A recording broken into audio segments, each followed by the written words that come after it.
Yan mga boss, sana tama yung ginawa kong pagpo-full wave. Yan, yan, napanood lang natin sa TV, sa YouTube. Sana tama siya.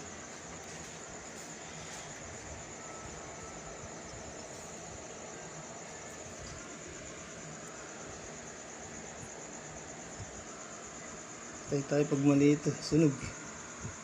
Sunog yung makina natin. Yan. Sana lang tama siya. Sana tama.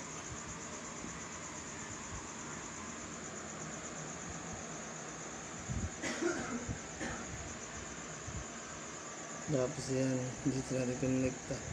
Tapos ito mga paps, lungsungan natin ng wire. Sana tama siya.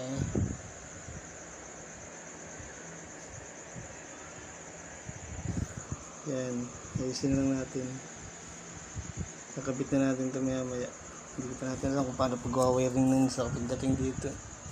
Para mga paps, babay na. Para hindi ako matapos, meron pa akong pupuntahan.